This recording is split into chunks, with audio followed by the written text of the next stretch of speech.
Okay, so our next speaker is coming to the stage. Uh, he came to us from Mediolan, from Italy, and he works as a senior iOS engineer at True Liar.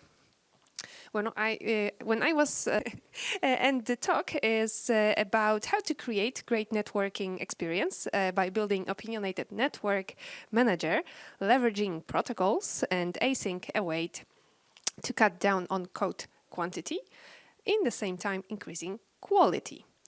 So, building an opinionated, mockable, async await network layer by Firas Safa. Hi guys. So good afternoon. Today we're going to be talking about building an opinionated network layer using, it's going to be fully mockable, almost fully testable. It's going to use the async await pattern that was recently introduced, and it's going to be compatible with iOS 13 upwards. First, let me introduce myself, even though she did, thank you. Anyway, I'm Firas. I'm originally from Lebanon. I'm based in Italy. I'm a senior iOS engineer at TrueLayer, and I work on our SDK for open banking. It's a whole new word. If you have any questions about open banking, I'll gladly answer them later. You can check my website for articles I write, projects I work on, etc., and follow me on Twitter. I write really bad stuff every now and then, so you've been warned. So let's start by understanding why we would want to build our own network layer. At the end, there's great alternatives out there, including but not limited to Alamo Fire, which I'm sure everybody knows it. And it's fine. If that fits your needs, or maybe you're running on a tight schedule, then by all means do that. However, there's a few things to keep in mind. So first, when we're using an external dependency, we're basically bringing a lot of code inside our app. Generally, how these libraries are built, they're made in a way to accommodate different needs. So for example, Alamo Fire has methods for combine, for async await, completion handlers, etc. So take one, if you have one dependency, that's maybe all right, but the more dependencies you have, the more lines of code you have, the bigger the bundle size, and it's not really good. Then basically we're being dependent on other libraries' timelines. So if you want a new feature, Swift came out with a new feature, you want to try it, you really cannot until you actually hope that whoever is maintaining the SDK does develop that feature and integrates it in them with their own timeline. And I mean, open source is really not that fun. Then you're basically trusting someone else with code, and that's not really good because nobody actually reads the whole library whenever you integrate it, because if you had the time, you would probably develop it yourself. So basically, you're trusting someone that the code will run, it's not going to break, it's not going to crash in production. So, and if you're, for example, using Facebook's SDK, you're guaranteed 1 or 2 crashes per year. So there's that. And last but not least, there's debugging issues. So basically, whenever you run into any issue inside of the SDK, like an external dependency that you're using, it's going to be hard to debug it because you're not really familiar with the code. So you're most likely going to waste any time you saved by not reinventing the wheel, by just trying to find the debugging issues. And these generally apply to everything, so apps, SDKs, etc. But if you're using SDKs like what I use, it's actually a step more difficult because you might run into version clashing. So if you're using the same library that another client is using who's integrating your SDK, you can run into version clashing. And it is solvable. It's not the end of the world, but it's not ideal. And it can become overwhelming for the integrator because they only signed up for your SDK, that they don't want to include like 17 different SDKs and analytics and networking, etc. So if you don't do that, you're probably gonna end up with like some really pissed off clients, and nobody wants that, especially when you're working on SDKs. So what is the solution? Well, it's really simple, and that's why we're here. We're gonna build our own. So the key points, it's going to be simple. By simple, I mean like whenever we actually want to create the requests, it's going to be really simple to do so. It's going to be mockable. This will enable us a lot of things like using our app offline, and it's going to make it really easy to test it, and it's going to be testable. These are great promises, so naturally you're asking how we're going to do that.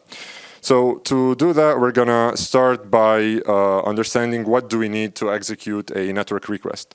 Well, first things first, we need a URL session. So basically, the URL session, it's an object that coordinates the network data transfer tasks. So it's responsible to making all the data transfer tasks on your network. It's configurable, and it comes with 3 configurations: the default one, the ephemeral, and the background. So the ephemeral is similar to the default one, but it doesn't store any cookies or caches. And the background one is usually used to run background tasks to download data in the background. URL session does offer a singleton, which you should not use. You should always inject your dependency, otherwise you cannot test it. And that's it. So that's for the URL session. It offers a bunch of functions for downloading data, images, anything. They can be async with completion handlers. The one thing we do notice that all these have in common is that they all require a URL request. So naturally, we need to understand what a URL request is. So a URL request, it's simply an object that represents information about the request. So basically, it encapsulates all these information, such as the URL structure, the HTTP headers, methods, the HTTP body, request timeout, etc. So now that we know what we need to have a networking library working, let's start building, starting with what I like to call a decodable request. So in today's example, we're gonna, because otherwise it's gonna take forever. It's already probably gonna run more than 30 minutes, so I'm sorry for that. Basically, we're gonna deal with JSON data, which is the most common thing we always deal with. So we're gonna start off with the protocol because it's really gonna help us narrow down the requirements we need at the end. In our decodable request, we're gonna include a response model, which is a decodable object which tells our request what response to expect once it actually fetches the data. It's going to include an HTTP body. All these are associated types because we cannot use generics with protocols. So yeah, it's an encodable object. So think of it, if you have a post request, you want to include a body inside of it, and we default it to empty, which is basically only an empty struct to like whenever you don't have anything and you just to avoid optionals basically. Then we have our data encoder, which is any object that can encode data, basically to a specific encodable type. And we make our JSON encoder conform to it, and we don't need to do anything because it already implements it. Then we have our data decoder. So same thing, it's an object, any object that can decode data, and we make our JSON decoder conform to it. And basically, they both default to JSON encoder and JSON decoder. Then we have the authorization type. So a lot of times whenever you're making network requests, there's some APIs that are protected, others that are not. So I always like to have an enum with like several, all the scenarios that are present in the application. This is taken from our actual SDK. So we have some APIs that do not require any authorization, others that require the payment token. So we can specify which of the two we need. And it's only a getter, just like all the other images, all the other properties, because like it's not non-mutatable, which is better for what we need. Then we have the HTTP method, so it can be get, post, patch, delete, whatever. Here I just wanted to keep it simple. We have the scheme, so it can be HTTP, HTTPS, it can support data, FTP, anything we really want. Then we have our host, port, path, which basically make up the URL. I like to separate them because they will enable us to have more control over what we need. For example, the port, it's most likely going to be nil unless you're working with localhost.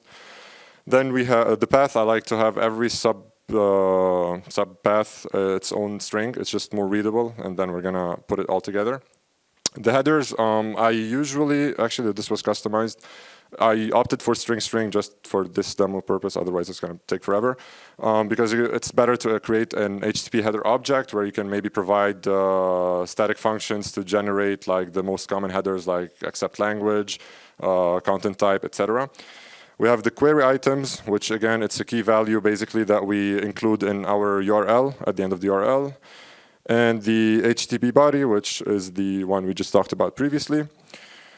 And last but not least, we have the encoder, which is of the encoder type we define, the decoder, and the timeout interval. Now, I know I talked a lot and you're probably traumatized, so sorry for that. And especially that if we look at all of that protocol and we want to conform an object to that protocol, it's gonna look something like this, which I don't know about you, but that doesn't look simple to me. But what we notice is there's a lot of stuff that are repetitive. It's going to be repetitive throughout the SDK. So what we can do is leverage the power of protocols and provide default values for the most common things, like the method. If in our case, most of our requests are GET requests, so we have that. All our calls are in HTTPS. We have that. The host is going to be always the same, port, etc., etc. So we can do the same for our JSON encoder and decoder.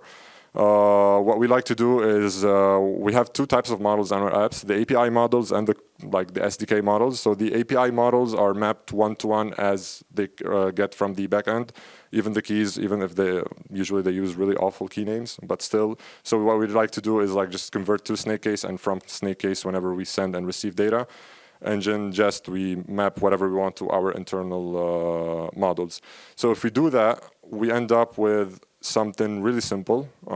So if we want to create any request, we only have to provide the authorization type and probably the path and initializer and maybe a response model, and then we're good to go. Now, this is a little bit suspicious because so far we haven't talked about anything regarding URL protocol or URL session. So that's what our next protocol is for. We have a URL request convertible, which basically only requires one function to create a URL request, which obviously will be conformed to by our decodable request. And the way it's going to build the URL request, it's going to be a default implementation because we can really generate it from everything we set up between defaults and injecting into our struct. So we have the endpoint. So first we start by creating a URL request from the default URL initializer, passing in our endpoint, which is a computed variable that we build using the provided stuff such as the scheme, port, host, the path, and the query items. So these are the components that's going to help us create our endpoint. We then assign the method and the timeout and the headers. Then we can add our token if it needs to. After that, we check if there's any HTTP body, then we add it. This is just an example of how we can, for example, add automatically the header in case it's a JSON. If we're JSON encoding the data, that means it's JSON data. We can add the header at that point. And we return our URL request. So basically, from this, all we have to do is create an instance and call URL request, and there we have our URL request, and we have our first piece of the puzzle. Now we need the URL session. So for that, we're going to write a wrapper around it called network manager. So what the network manager is, it's a simple struct that all it needs is the session, which we're going to inject from the outside so we can eventually test it. This is a struct because that's all we actually need for this purpose. Obviously, if you want to start dealing with delegates, etc., then we're probably going to use a class. But for now, for this purpose, it's more than enough. So this network manager, other than initializer, it's going to have only one function, which is a generic request. It's an async function, and it's a generic over the decodable request that we previously created. This function basically returns the response model. The value it returns, it's already casted to the response model we're expecting from our request, and this is going to be beneficial, and we'll see how in a sec. So we start off by just creating our variables for data, response, and response model, which is the stuff that we have to check. So even though async await has been retro-ported to iOS 13, most of the functions haven't. For instance, the data4 hasn't been retro-ported, but it's not a problem, because we can write a simple wrapper with checked throwing configuration. So basically what it does is it takes our completion handler and transforms it into an async await compatible function. The only thing to remember whenever you deal with this is that you have to call the continuation.resume exactly once. If you call it more than once, it's going to cause you problems and deadlocks and a lot of trouble.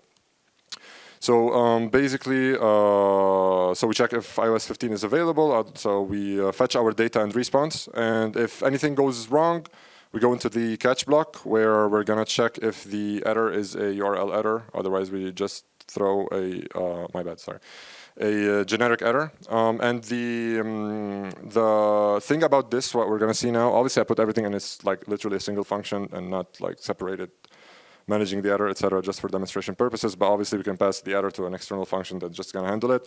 And here really you can do whatever you want. Like you can just be as expensive as you want or as simple as you want. So we check for the basic stuff like if the error is because the network is not available or the timeout we exceeded the timeout. We check if it's a URL response, and then, for example, when it's a 400 code, the ones we manage on a UI level are the 403 and 404, maybe to refresh the token or to just display an error. So these ones we manage explicitly, whereas, for example, all the other ones we just throw a client error and pass the status code. Same goes for the server error. So if it doesn't go into the catch block, which hopefully it won't, all it does basically, it's try to decode the data to the response model we already provided for it, and it returns that response model. So it uses the decoder that we already provided in our decodable request. So basically, when it returns the model, when we go from this, so in this case, we're not expecting an empty response model anymore. We're expecting a some response, which is a struct with a name. So basically, when we do call this function, so basically if we call our network manager request and we pass in the request, the response, we can immediately access all the variables that are inside of that object. So in this case, response.name is going to print whatever name is fetched from the backend. So, so now we have a fully functioning network that can make GET request with a single line, basically. It already manages casting the model, dealing with errors, and everything. So let's talk about how we can use this to actually work with mocking, because this is going to enable us a lot of stuff. To work with mocking, we're going to start by understanding what goes into a network exchange. So by that I mean whenever we make a network request, what like goes there. So first off, we have the server response. So whenever we make a request, we are actually expecting a server response, and that server response is going to include the status code, the HTTP version, optional data because maybe some requests don't have data, and any headers. So the HTTP status codes can be anything you want, and they can be used like literally to test any status code that you want in your app, whether it's for testing purposes or for like using the app offline in certain situations. Same goes for the HTTP version. So obviously most common one is 1.1, but maybe your company uses HTTP 2 or whatever. So that's like a nice way to test several scenarios. So after the server response, what we have is the network exchange object, which consists of a URL request, so it's the request that we're sending, the server response that we're expecting, and any possible error that is not related to the server. So as we said, like if we want to test timeout error, no connection error, these kind of things, we can test it by basically just passing a mock URL response, which in this case, these are the ones we currently test. And the one in the bottom, which is the not URL error, that one was like custom made just so because even though technically speaking, you're always going to get a URL response, it's an optional. So to avoid force unwrapping it, we're just using this case to be able to actually test it in our unit tests. This is our network exchange. Now that we have this piece, we're still missing another piece to actually be able to mock our network request, which is what I call the mock URL protocol. So basically, what is a URL protocol? The URL protocol, it's an abstract class that handles the loading and of any protocol-specific URL data. So the loading is started like whenever you start loading and loading errors, etc. It should never be used. It should be only subclassed, and it's used to override the normal URL session behavior. It looks something like it can look something like this. So we start off by defining a final class. Remember to always use final when you don't have to subclass your class. It's going to save you some time compiling. So we subclass URL protocol. We're going to need a static variable called mock requests. The reason why this is static, we're going to see in a sec. It cannot be an instance value. It has to be static. So in this one, we're going to add eventually all the requests that we are expecting to manage throughout the lifetime of the application or our tests or whatever. Then we have the delay. This is going to be handy whenever we want to actually use our app offline, because basically whenever we are mocking our requests, the response is going to come back to us in like 0.1 second. It's super fast. So by having a delay, we can actually simulate the loader inside of our application. It defaults to 0. So in unit tests, for example, we can just have the answer immediately, whereas if we're like doing a live demo with the UI, we can actually simulate the loader. These two functions, the can init and canonical request, so we don't really care about this for this purpose, but usually they're used to filter what kind of requests you want to manage, and because technically speaking, you can have several mock URL protocols, and each one will take care of a different URL request. So then the one we actually care about is the one below, which is the start loading function. So basically, this is the function that it's called whenever a URL request needs to be processed. We have the defer at the top, which is called at the end of every block, so we can communicate that the URL protocol finished loading. If we don't call this one, it's going to get stuck, so that's why it's better to have it in a defer. That way we're sure that's going to be called every single time. So we sleep for whatever the delay is, in case we need to simulate our simulator. My bad, okay. Then we try and find our request. So basically here you can literally do anything you want. The way we like to do it is if the path matches and the HTTP method matches, then that means it's the same request.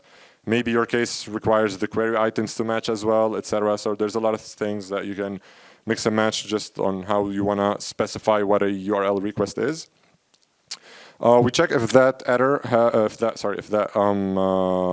request had an error. So one of these error that we mentioned before. If it does, we just throw it and return. That way, we just can communicate to the outside that we actually finished loading with an error.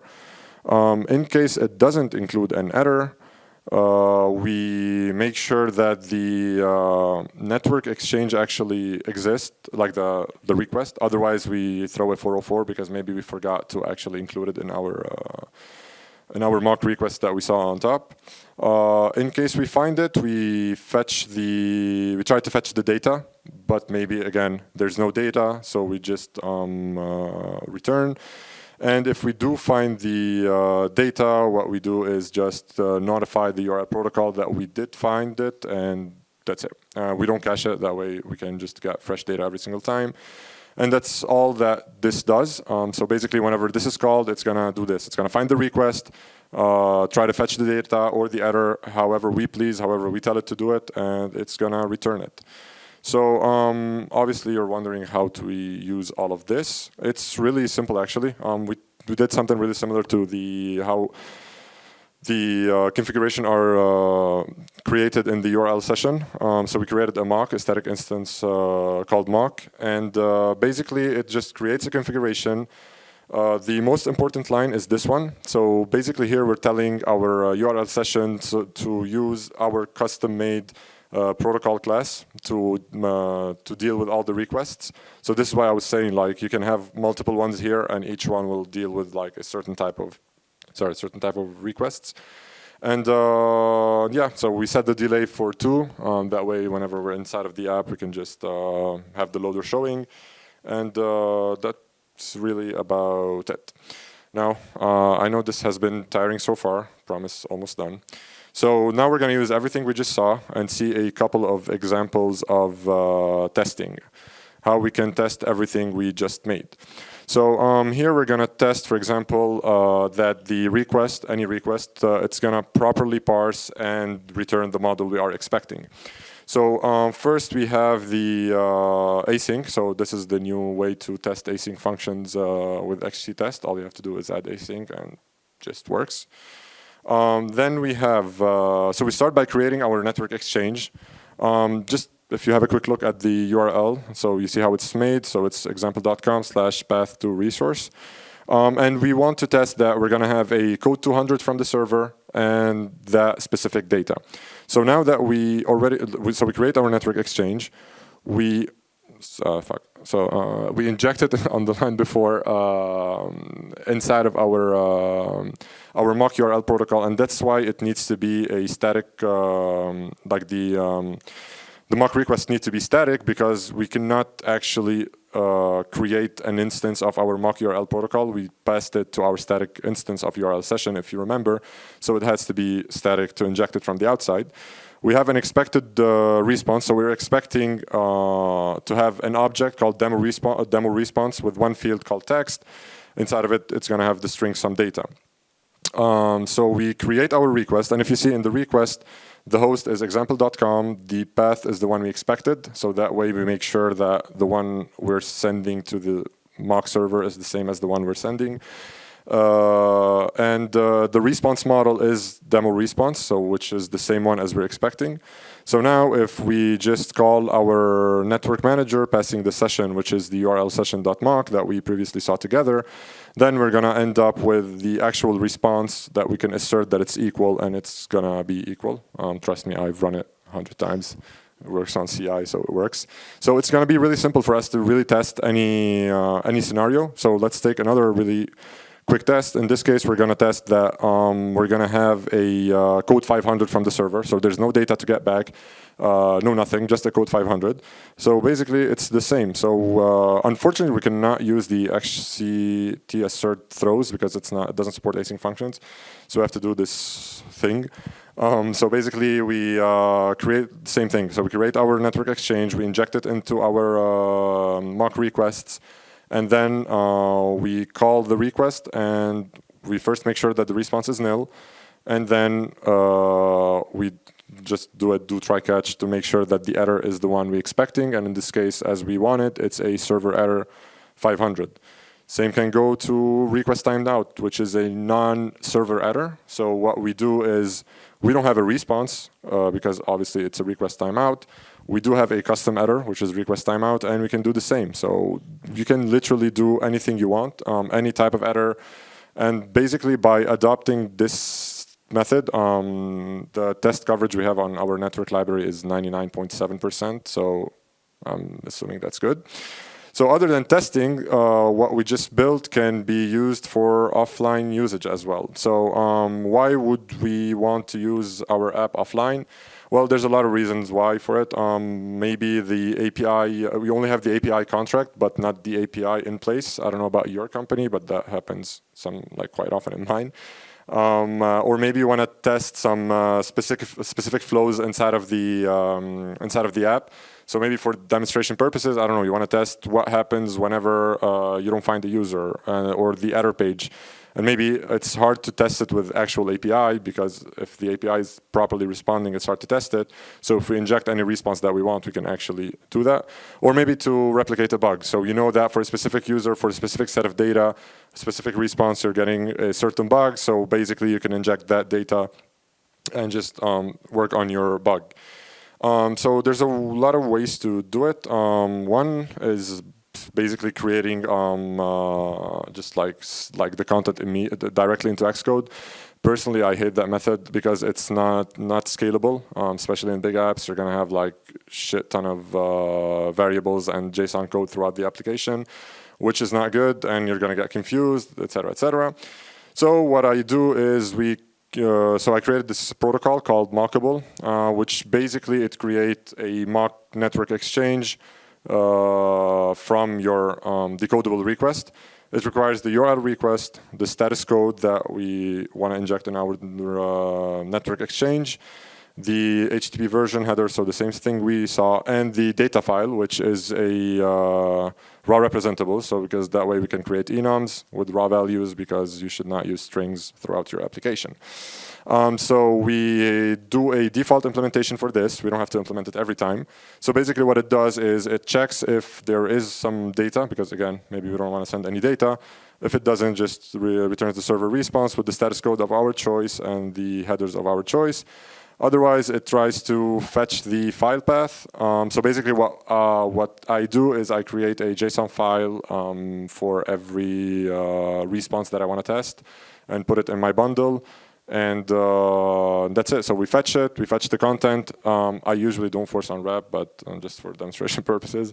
And we return and plus like this is never gonna run in production, so it's okay. And we just return our network exchange with basically the status code of our choice, the data that we fetched from the JSON model in our data, and the headers. So I know this probably was a lot to digest, so I'm gonna like show a quick demo with awful code on how to use this. So bear with me a sec. So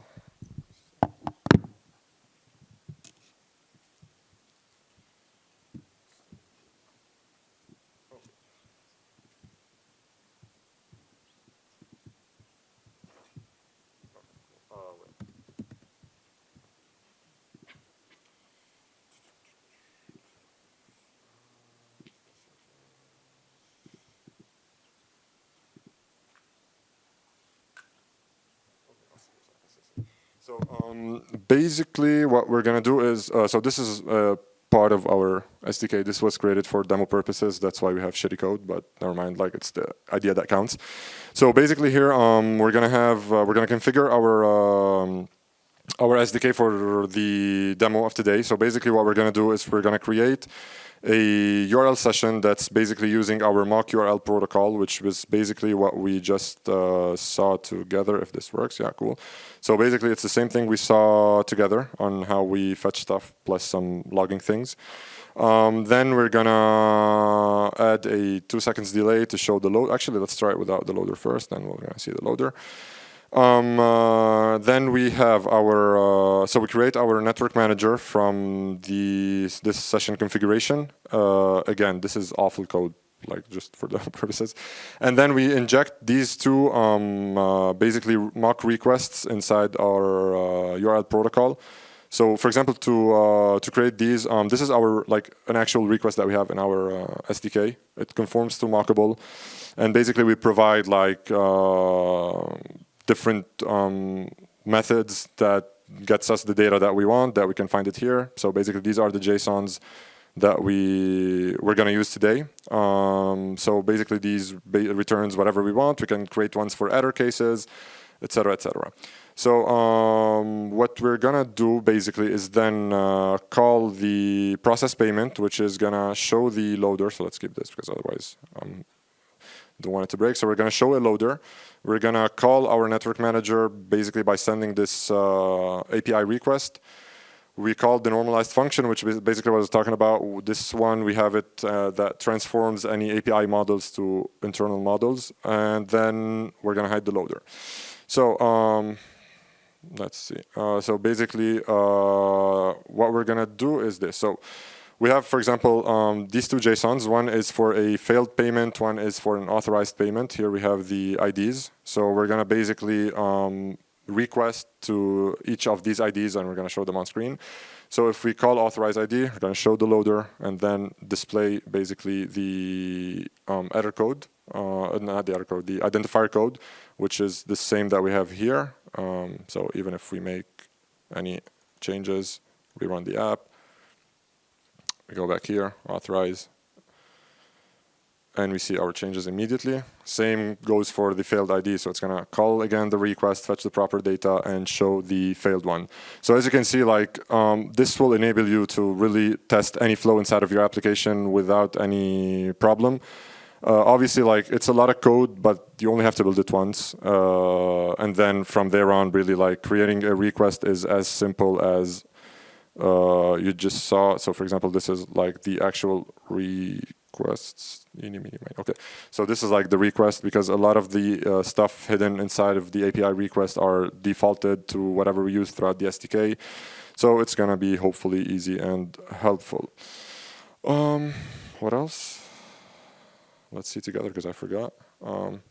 Oh yeah, so basically we achieved what we were trying to build. So I think we did. Then let me know if you guys think so.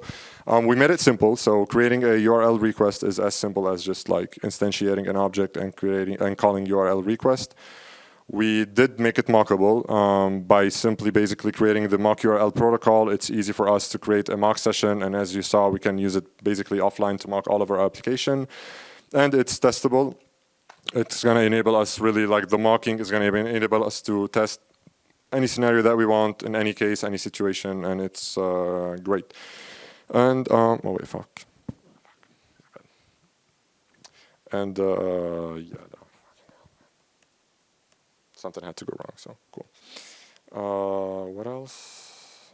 Oh yeah, so all of this is part of a open source library I'm working on. It's still not online because I still have a lot of things to do. It's gonna be called Mescal. If you wanna know more about it, just follow me on Twitter and tolerate my bullshit online. And that's it, thank you. I really wanna thank my friend Valeria. She made these nice. They were awful when I designed them, so thanks to her. And thank you. So, any questions?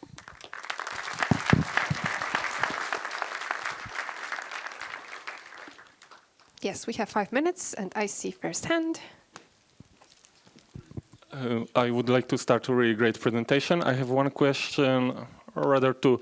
The first one, can you test retry with it, or generally the request or response that changes over time? I haven't tried it, but technically you can, because again, if you can mock, for example, technically what you do is whenever you have a 403 or 403, you want to call the retry function automatically. So if you inject the 403, then you can call the retry function and then modify the response there since it's a static, because you can include two versions of it. So maybe just add a field to the query item or whatever you need to signal that it's done, and you can test it that way, basically. Okay, great, thank you. And the second question, how does it impact performance, especially with the delay that is basically a sleep there? But sincerely, we didn't have any problems because, again, it's usually when like that class is only used for, so in unit testing, we set it to 0, so it doesn't have any impact whatsoever, so it's sleep 0, so just go through that line.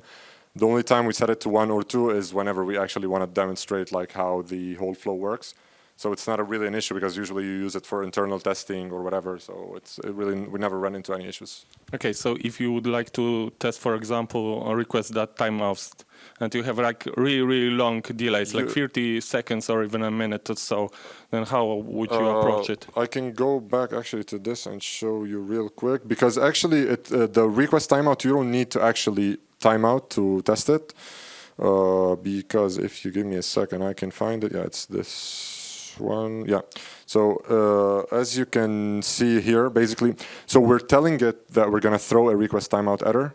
So basically, whenever it gets to the URL protocol and it fetches the mock request exchange, it's going to see that we want to throw a request timeout.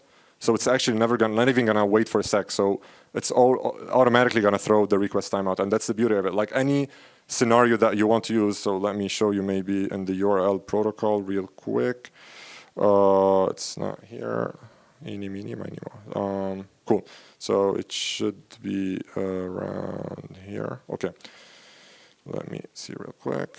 So yeah, basically here, whenever we fetch our flat error, that one on the bottom. So basically we told that we want to throw a request timeout error. So it doesn't really, even if the delay is 0 or 500, it's going to throw it immediately and it's going to say that it's a request timeout. Even if the function, even if the structs, like the request value is 30 seconds, which is like, let's say the default, it's going to immediately throw it. It's not going to wait. So that way you can even test it because whenever it gets to this point, it's going to throw a request timeout, which is basically, wait, give me a sec. I'm sorry, I know we're running out of time.